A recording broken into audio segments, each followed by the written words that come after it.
অন্ধকার কুয়ায় থেকে শুরু হলো একটি নতুন অধ্যায়। আল্লাহর রহমতে একদল পথিক সেই কুয়ার কাছে আসে।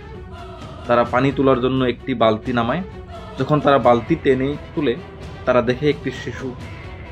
তারা আনন্দে বলে উঠল, দেখো, এটা তো এক কিশোর। তারা ইউসুফকে নিয়ে যায় এবং তাকে মিশরে বিক্রি করে দেয়। দাস হিসেবে বিক্রির এই দুঃখজনক মুহূর্তটি ছিল ইউসুফের জীবনের নতুন পরীক্ষার সূচনা। কিন্তু আল্লাহর পরিকল্পনা ছিল অন্যরকম। একজন মিশরীয় রাজকর্মচারী, যাকে কোরআনে আজিজ বলে উল্লেখ করা হয়েছে, তাকে কিনে নিলেন।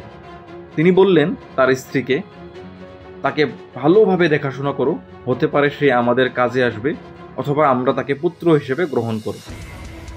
ইউসুফ আলাইহিসসালাম ধীরে ধীরে আজিজের বাড়িতে সবার প্রিয় হয়ে ওঠেন। তার বুদ্ধিমত্তা, সততা এবং সুন্দর চরিত্র তাকে আলাদা করে তোলে। কিন্তু তার এই সৌন্দর্য এবং গুণবালী তাকে একটি বড় পরীক্ষায় মুখে দাঁড় করায়। আজিজের স্ত্রী, যার নাম তাফসীর ইবনে কাসিসে জুলেখা হিসেবে উল্লেখিত, ইউসুফের প্রতি তাহলে মহিলা সত্য বলছেন, আর যদি পেছনের দিকে থেকে ছেঁড়া যায় তবে ইউসুফ সত্যবাদী। দেখা গেল জামা পেছনের দিকে থেকে ছিঁড়েছিল।